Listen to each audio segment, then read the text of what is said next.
Hi guys, we're so hyped you're here. If you're looking for your weekly dose of glow-ups, Grow ups. and unfiltered chats, You found it. I'm Therese. And I'm Natasha. And welcome to the Unfiltered and Uplifted podcast. Let's get started.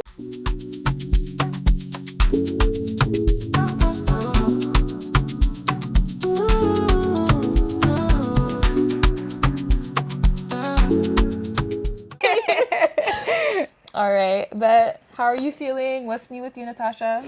I'm good. I'm happy that spring is technically here. Yeah. So spring means summer. Yeah. No, but it's our fake spring right now. Yeah, it's our fake. It was sort of spring. Kind of. Like, it looks sunny, but it's cold. Yeah, it looks sunny, but it was Yeah. cold. But then, like, last week, I think we had, like, a day with, like, 16 degrees. Oh. So that So, made me yeah. happy. And then we went back to the negatives. Yeah. I did not leave my house all week. But I'm just waiting for the sun because I'm tired. I think, as Black people, we suffer with the lack of sun. Yeah, so how are you today? How are you doing? I'm fine. I started a new diet where I'm not having any red meats, no eggs, no dairy, That and sounds no fun. wheat. It's terrible because all I do is eat eggs. But yeah, I ended up cooking something new. I tried a coconut curry chicken stew, which was really nice. The whole family loved it. Yeah. Yeah, and I'm excited to do more recipes because when you're on diets, you just have to cook more food from home and not like buy out. But yeah, anyways, I love me some coconut. I'm not gonna lie. Yeah, you put Coconut me anything. I on. love coconut. Even coconut. Have you ever had Bounty, the chocolate bar? What's that? Oh, bouncy, yeah, Yeah. like with the coconut inside. Yeah, people found me weird for Yeah. liking that, but it slaps. I did not like it as a kid though, but I feel like now if I have it, Yeah, it would it's be good. nice. Coconut is great in food. Just don't like coconut milk in my coffee. That's a coconut no-no. anything. But You like coconut milk in your coffees? I haven't been tried drinking it. coffees like Yeah, I haven't tried it, but I would. But yeah. Yeah. So what do you have for us today? It's episode 4, guys. Yeah. So we're being consistent and we're trying. But anyway, what do you have for us? So the topic for today is decision fatigue, as well as the paralysis of choice, right? Elaborate. So, to elaborate on that topic, we feel like we're bombarded with so many decisions that we have to make. Bombarded. We're bombarded. Yeah. And we feel like those decisions it's going to impact our lives big time if we don't come up with that decision or make the right decision in that moment. Yeah. What was the last thing like you've cried about because of a decision you made in the past? That's a very interesting but funny question at the same time. Yeah. I would say it's technically not because of a decision that I made, but because it was something that I did, but it wasn't a decision. I subscribed to Adobe because I was filling out some forms, and I was trying like a free trial, right? Yeah. And I forgot. And the funny thing is, I felt like I would forget. But I was like, it's too far away. And that's how they trick you. Yeah, that's how they prey on our money. Yeah. Like, I appreciate the apps that send you a reminder. Yeah. But some of them, they send you a send reminder. Or if they send it to you, it's like, you're likely Or it to goes miss to it. your spams. 3 a.m. 3 a.m. push notification. Like, am I going to look at that? It's so annoying. Exactly. So, like, the subscription, I guess, was ending, like, a week or so, or, like, 2 weeks. And for about 2 or 3 months, they had been taking it out of my card. Oh, shoot. So it was up until this one day. I was either paying off my credit card or having a day where I was low on funds. And I was looking at my checking account, and that's when I'm like, wait, where is this money going? And I don't remember the exact amount, but what I do remember is they took about between $200 and $300. And were they charging you just for that Adobe or the whole Adobe Creative Cloud? Like the whole... For whatever I subscribed for. I don't remember what it is. Yeah, but I just yeah. remember it was within $200 and $300. Yikes. So it's the fact that they did that, I guess, bi-weekly or something, and it summed up to about 300. They add up. They look like it's something small, but the more subscriptions you accumulate, they really add up. Yeah, Like, it was crazy. Like Canva, I had the Canva subscriptions for a long time because I'm like, yeah, I'm gonna freelance when it comes to graphic design, digital marketing. I didn't do nothing, and I was paying $20 every month without even opening the app. Yeah. But I'm glad I'm putting it to good use for the podcast now because like we use it for our graphics. So it came clutch. Yeah. Or another one was, I would be honest, guys, Face app. Let's not act like nobody edits their pictures, okay? We all do.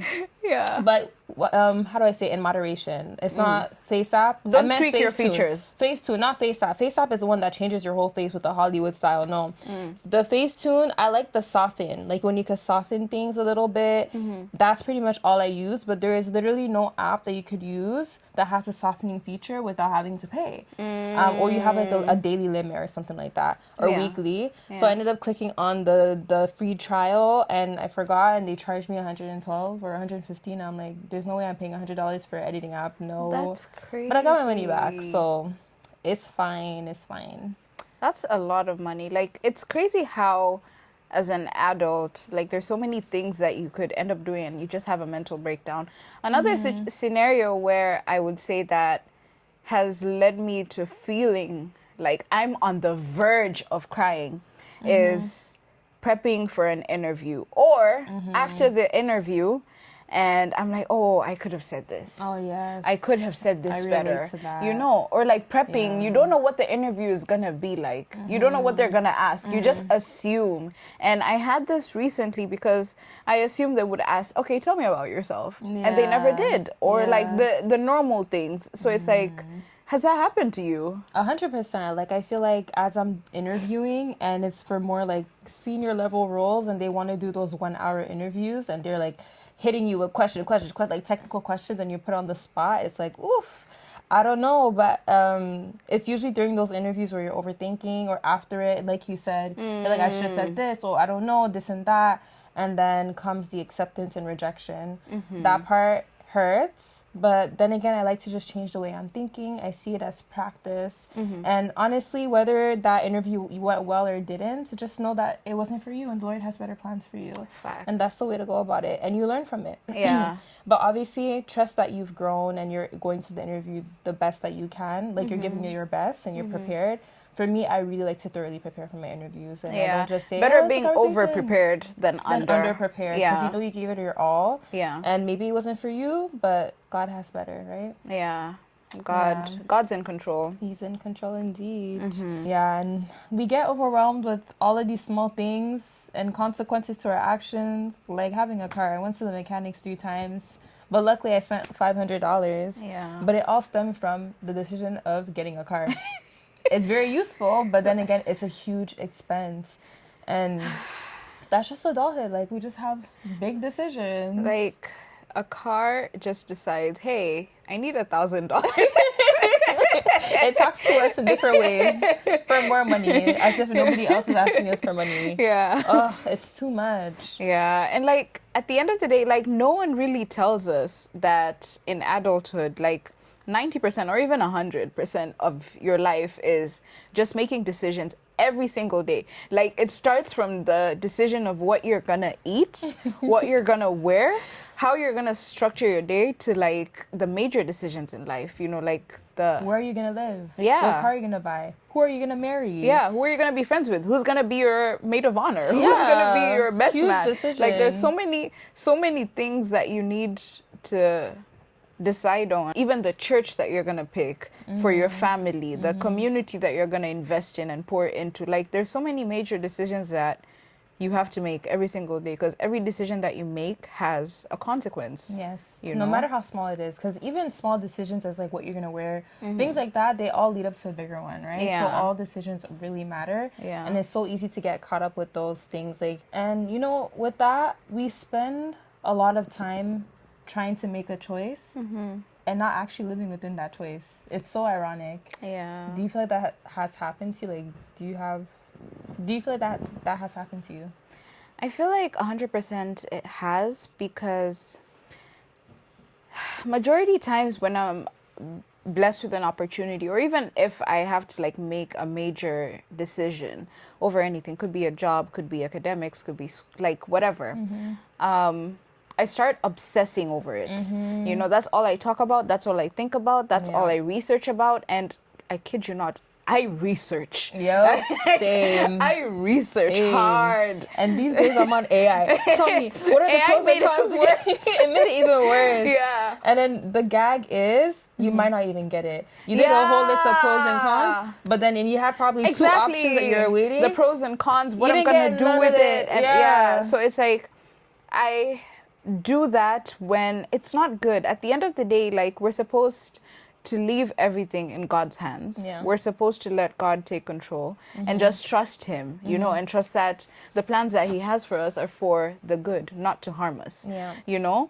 And that's literally what the Bible says, by the way. And I find the problem with us, and I guess it's a weakness of us just being human. We want to take charge of what we're doing. We want to be in control of everything that we do, every step that we make, when realistically we're not.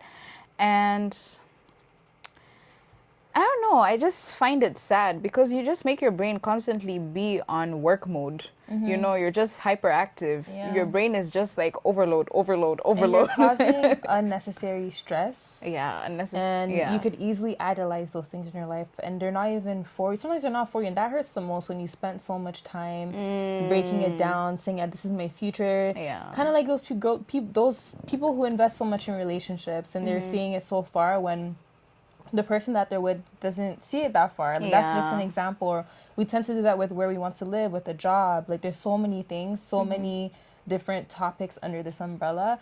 But truly, like, we cause unnecessary stress and anxiety for us. And we just need to just be still and let God. Let go and let God. Because it's too much. And we're not meant to live in that stress and anxiety.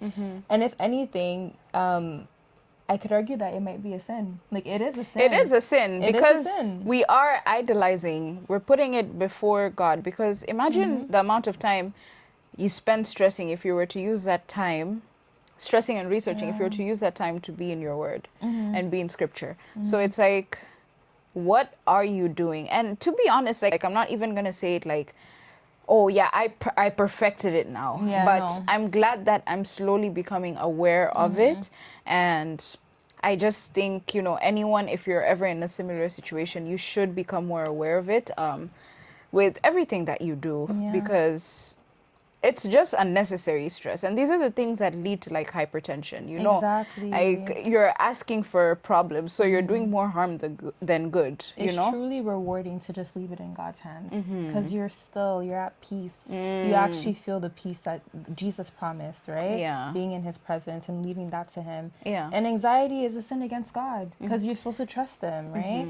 And I'm not saying that it's easy, right? We all get stressed and anxious, like you said. We all go through these emotions. But the more you could just let it be and let God, the easier life becomes, and nothing could faze you. Or something could happen, you could go through trials, and you're better off the next day. You went through the emotions. You're not going to spend months, you know, crying, going crazy about it. You have a day to feel what you feel, and you move on, because you know there's better for you, right? It kind of brings me to, this is an interesting topic where, you know, how we want God to tell us what the right decision is, what the right choice is. So we wait for God to show us a sign, right? So there's two spectrums where people are like, I need God to show me this sign before I make these decisions. So people, they really believe in that sign. But then there's other people who are like, but God gave you wisdom. He gave you discernment for a reason, and the Holy Spirit for you to make that decision. Why are you waiting for a huge sign? And both of them could be a lack of faith in some way. So where do you stand with that like narrative when it comes to waiting for God to show you the right choice? I like that analogy, like the whole idea, the question. Like, I love that. That's a very good and very intriguing topic. I would say maybe I'm on the middle ground in the sense that yes, you can use your wisdom, you can use your discernment, and definitely with especially every major decision. I would say with all decisions, but especially with the major ones, you're supposed to pray about it. And I wouldn't say like right now in this day and age for a fact, like you'll have visual proof, you know, from God. But then I would say this is something that I was told by one of the more educated people in the word. I would say older. Yeah, like a brother or sister. Yeah, yes. I was told that you're supposed to look, before you make a decision, look at everything. Does everything within that decision align with God's values? You know, is there anything that will go against it? Because let's say, for example, you're offered an opportunity at a company, but that company will probably require you to tweak your resume a bit and lie a bit about some experience you have. You know, so you lie just so you can get in. I don't think that would be what God would want you I to have a do. rebuttal for you. Let me make my point, because you're already leading with a lie. Yeah. So if God wants you there, you don't need to lie. You would get in there even without the qualifications. And I am proof of that, because I landed a job previously with no experience, and I landed it because I believe God wanted me there. So if it's not morally good, I don't think it's from God. That answer is being in the middle, right? I think the first step is always praying about it and saying that you want God's will upon your life. And no matter what decision you make, whether you make that decision, you realize, oh man, I should have done that. God will use everything for his glory. Yes, he'll take you, he'll do everything to make sure that you end up where you're supposed to be. Yeah. So whether you went from A and B, and again, if you have the right posture of heart and you're making that decision using the values that God has instilled in his word, he will use anything for his glory. So you have some Christians who are like, I need God to show me a sign. Like, I need the next person that I see to say a specific word, and that's my sign. Or the next or I need God to talk to me in a dream. Or I need God to put the word. My thing with that is, where's the line between that and also trying to put God to test? Because you know how even, and I'm not trying to turn this into a whole sermon, but you know how Christ was challenged, right? Like during the period when he was in the desert, right? So it's like, why are you trying to test him? Exactly. That's what I was getting to. Oh, okay. That's what I was getting to. Where some Christians, they will be like, God needs to do this. Who are you to tell God what to do? Yeah. And then again, God has given you discernment. He's given you wisdom to make the right decisions, and he empowers those decisions with his word. So I'm like between those two, where it's like, it's bad to always say you need a sign, and it's also bad to be very, very independent with your decision and not like bringing God into it. So the best way, like you said, is to pray about it and then really think, like, does this align with God's word and his value? And then make that decision, whether it was good or bad. He'll use anything for his glory. Okay, guys, so we're shifting the gears. Thank you for listening to our mini sermon. But the other big decision I wanted to kind of bring up is bridging cultural decisions versus our new lifestyle, or like living in North America. You know, having to make a decision between the two. Do I follow my cultural, traditional roots versus the culture here? Like, how do I go about it? Yeah, I think that's that question cuts deep with me, because I definitely like moved from continents, you know. So you actually experience the best of both worlds. Me, it's just I experience it in the house. That's it. I would say one major decision that I had to make as an adult that I probably was not fully prepared for was becoming more responsible about everything. Back home, I was within the premises of my parents, or I lived with my parents. I would have the financial support. All I needed to do was just be a girl. And the transition of like being here is having to be, oh, and also I want to highlight, because I'm from the coast is known to be very slow, very laid back. So I was very chill. It was just vibes, you know. Everything is just vibes, you know. Take it day by day. You're not thinking 3 months ahead or a year ahead. You're just thinking about tomorrow. What am I going to do with my friends tomorrow? But then that transition that I had to make when I came here is stop thinking about the luxuries and start thinking about what you're going to build for yourself and like your spouse, your family. So I had to change my lifestyle. I had to be more responsible about everything that I did, financially, academically. I had to be a go-getter. I'm not saying not making time for luxury and not making time for having fun, but being very intentional with everything that you do and not being short-sighted, you know, having a plan. Yeah. And what about you? I was going to say everything here is very fast-paced. Like, even if you compare life in Canada versus life in France, where everybody's more laid back, here we have a 5-year goal. What's your plan for next year? We do New Year's resolution. We write down goals and we try to make smart goals. Like, it's very important that you plan everything about your life because we want to make it. One wrong step takes everything the wrong way. Yeah. Because think about it this way, something as small as just not paying back your credit card. Ooh. That could mean you would not get a car. You cannot buy a house. Probably you can't even be hired because some jobs ask for your so they think you're irresponsible. So it's like just one small thing. Listen, I could go hours as a collector, okay? All I do is consequence counsel people in collection. So what she's saying is facts. Pay your credit cards, guys. Pay it. Back home, it might not be applicable to everyone because I do believe that there's some successful people back home, but to me I could care less, you know. I will spend and we have this thing called Fuliza where it's like, how do I put you know, like let's say you have a checking account and you go over what you have in your checking. What's that called? Overdraft. Yeah. So it's like overdraft but not for a bank, for your phone. Back home I used to do that every week. Like every week, and it's not for the right reasons. Like it's because I found a cute top or I'm craving this, you know, like it's so unnecessary. And but then to be fair, I was young. So you were young and you were still young. Yeah. Maybe you would have had a different experience being 25 there. Do you think it would have been different?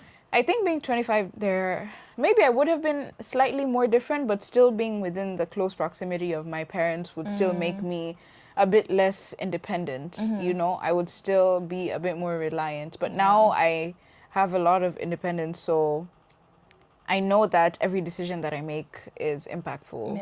And if you don't do, who's gonna do it for you? Exactly. Who is? So it's so true. I feel like for me, as honestly, the culture is at home.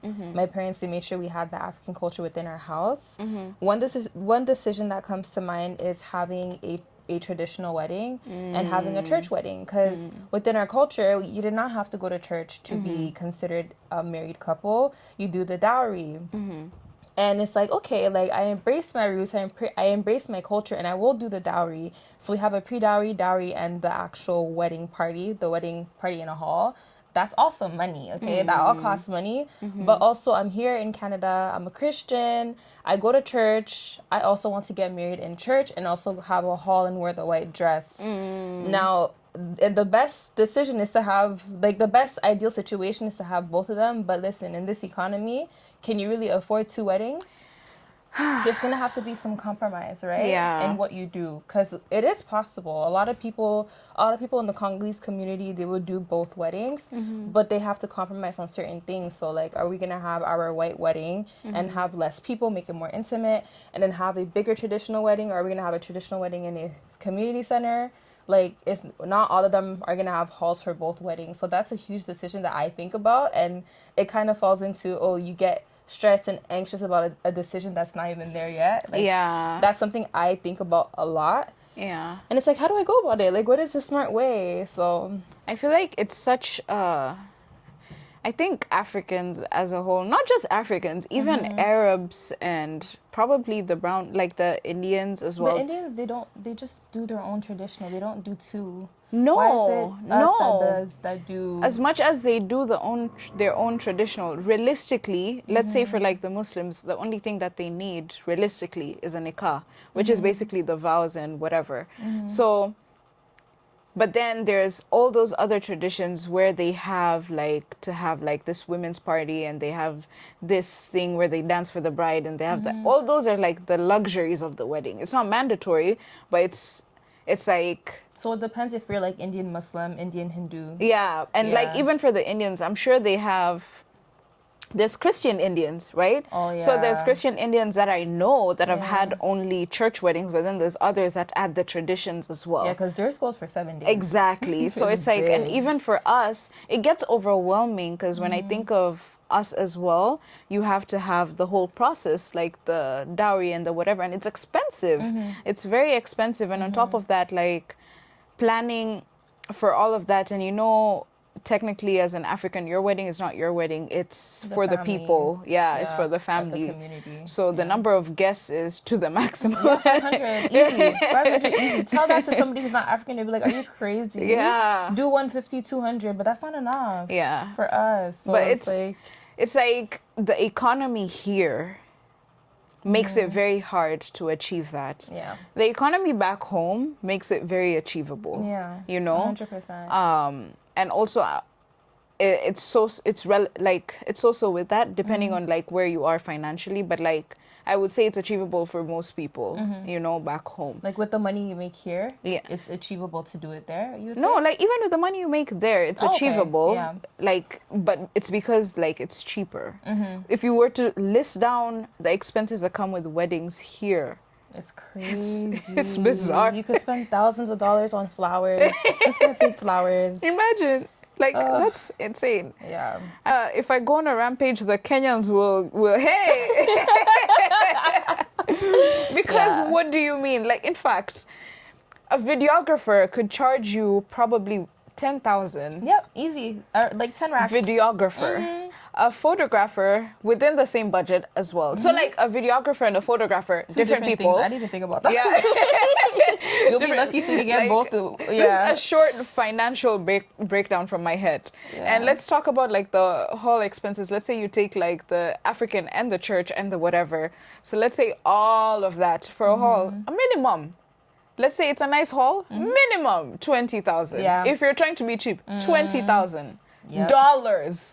You're gonna have to compromise a lot if you want a cheaper one. It's probably gonna have ugly carpet or something that you don't like, or you're gonna be forced to have the hall food. Now, if you want to get catering, you have to pay extra. Now they force you to get food within the hall, and sometimes hall food is not good. That's something they changed within the last 10 years. It's like you have to have a budget of almost like 200,000. I swear, especially if you want 2 weddings, 100K for your traditional, 100K for your white wedding. Money? Who has and that money? That's not a good decision. Like, you're supposed to get married to start a new life, not you're put it to your wedding in the celebration. And people get a loan. Gosh, that's the worst decision you can make, guys. Don't get a loan for a wedding. Let's not go too much. Yeah, we should have a topic on finance. Right, and break it down. She's a good budgeting person. So Natasha, maybe you can lead that conversation. Because I don't budget nothing. But I think back to the whole traditional versus the white wedding. A lot of, it's sad to say that a lot of like Africans who grow up here, they neglect the traditional side and they don't want to do it. And obviously there's a lot of opinions that come with that, with the whole dowry and the money and all of, but I think it's so important to preserve your culture and honor, if you grew up here and you want to get married in church, it's not an issue, you're in God's presence. So just make smart decisions, guys. Exactly. Big decisions, but smart. Yeah. And additionally, I just want to talk about like within the decisions of being African, there's this hierarchy when it comes to respecting your elders, right? And it's an observation that I've made. Of course, they show respect for elders here as well, but I know it's a bit more when you're African, and sometimes I find it hard to accept it. And let me tell you why. For example, you could witness an elder being very physically disrespectful or verbally disrespectful or like, doing things that any normal human shouldn't do. But because you're African, 9 times out of 10, you probably won't say anything because you have to show respect for them. And that's one thing I appreciate here is I've witnessed a lot of directness, like people do speak to their elders and speak up and correct them, call them out on their fault with respect. And it's I'm changing, not saying I think it's not only changing because we're here, but it's also changing with the older generation too. Yeah. They're able to speak up on things that they were not able to, like, once upon a time when they were growing up. So I think it had positive impacts to the culture. Yeah, I like the fact that the culture is evolving. I appreciate that. And I appreciate that a lot more grown-ups are becoming more open-minded and understanding, being good listeners and not just being coercive. And I'm very grateful for that. And I'm also grateful my parents have, majority times they have always created a space for me to be able to communicate, so that's good. And I think that it's very important, because having to just be disrespectful and not accept being called out because you're a grown up can lead to resentment, and resentment never ends well. So yeah, I think that's another decision that people have to make. Don't be afraid to speak up when you need to your elders, but always remember to do it with respect. Remember they are still your elders, and just stay within the limits of, keep your boundaries, And they're open to apologize now more than ever, which is good. I think that's like the very positive good form impact, of humility. That like has changed within the mindset, like traditional cultural mindsets when it comes to elders. So definitely there's that space. But to sum it all up, when it comes to decision fatigue and the paralysis of choice, we want to leave you guys with like 5 good tips when it comes to making big decisions. One is having a prayer life. I think having a prayer life is so important. That way, when you have a big decision, it's already in there by default, and having that relationship with God. And then 2 is being able to identify the big decisions from the small decisions as well. And then the 3rd one is having the right posture of heart. So when it comes to this decision, are you aligning it with the values of God? Is it bringing you closer to God? Are you reflecting the fruits of the Spirit when it comes to that decision? And the 4th one would be, whatever you're in control of, do it to the best of your ability. And then 5 is to let go and let God, because you're not in control of that decision and how it's gonna manifest. So leave that to God, and cast the anxieties, the stress, and the high blood pressure away. That's a choice you could make. So that's what you could do for when it comes to those big decisions where you feel stuck. And even for the day-to-day decisions, something as small as deciding to go to a restaurant, you don't have to spend hours or even days to search for the right restaurant. Have a set, mind. What are you looking for? Is it aesthetics? Is your budget $100 to go to this restaurant, or is it $30 to go to this restaurant? Is that it? Or if it's mainly wanting, I don't know, chicken wings or lobster, find a place that offers lobster, weigh 3 options, and decide. It doesn't have to take so much. I kid you not. I did that subconsciously. When I noticed that I just want steak, I found a restaurant in like less than an hour, guys. So listen to that advice. It's true. 100%. You just you don't have to make it too hard. Sometimes you make things harder than they're supposed to be. I also want to give you guys this little key statement, I would say, to just have at the back of your heads every time that you feel like you're challenged or struggling to make a choice. A wrong decision only gives you information and a lesson, but no decision gives you anxiety and lost time. So all that time that you use to analyze things and then you just end up deciding not to because it's outside of your comfort zone, or because you just feel scared, you've just wasted hours of your time. And making the wrong choice is not bad. You'll learn from it and you'll grow from it. So I hope that encourages you guys, and hopefully gives you guys peace as well and structure in making your minor and major life decisions. Okay, so we have a quick game for you guys. We're going to practice putting our advice to the test and play this or that. And we're going to have to make that decision within how many seconds? 10 seconds? At a go.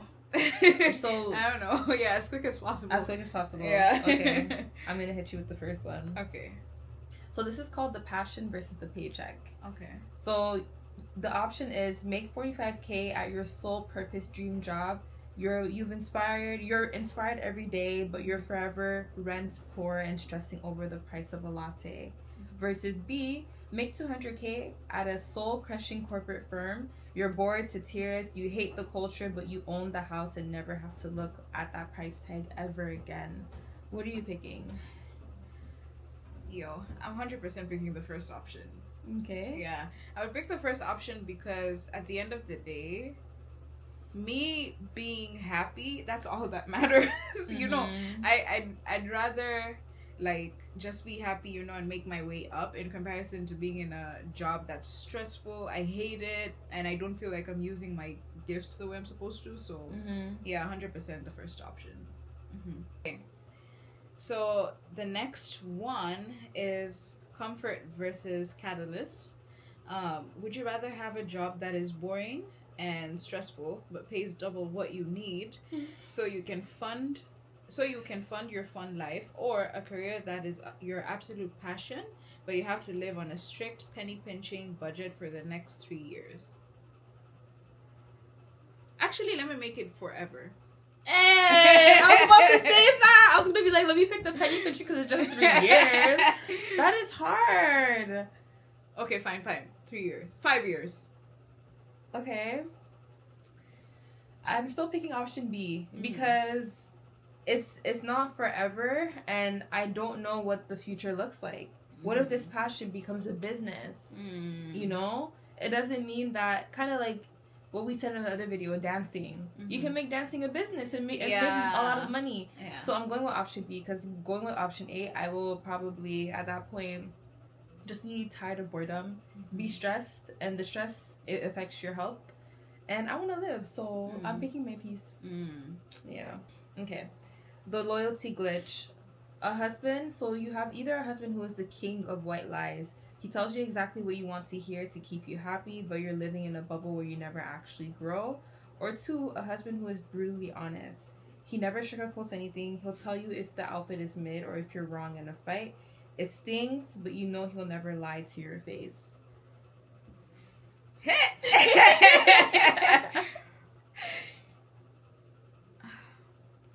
I think I would go with the husband that's brutally honest. Only because I don't appreciate lying. As a grown up, as an adult, why are you lying? So, yeah. Even if it was to protect your feelings? Even if it's to protect my feelings, I'd rather you tell me the truth than me being delusional and just acting the way I'm acting, but I'm making myself look stupid, or whatever I'm doing is embarrassing. You get what I mean? Or I look funny. So it's like I'd rather be told the truth and hurt my feelings as long as you tell me in like a respectful way. Yeah. So I'll go with option B for a fact. Yeah, because white lies for sure, you can embarrass yourself. Yeah. Like, just be honest. Yeah, just you be honest. You could have just told me that way. I don't have to have like other people telling me what you didn't tell me. Yeah. You know what I mean? Because imagine, for example, you have a stain, an embarrassing stain, or something, you have food on your teeth, and because I don't want to offend you, I don't tell you. Yeah, I would. But you're talking to people the entire time, you have something green right there. Hi. Yeah. So the last one is a bit more laid back.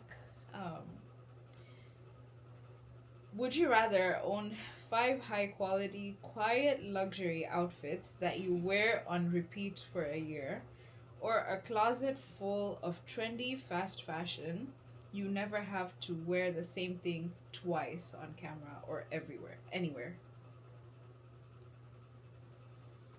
That's so hard. Like, I know it's an easy question, but it's hard because, okay, if it's high quality, quiet luxury, I could do like different combinations of the outfits and stretch it out to like 10 outfits or but you have 20. to wear the same thing for a year. And I like to wear the same things naturally.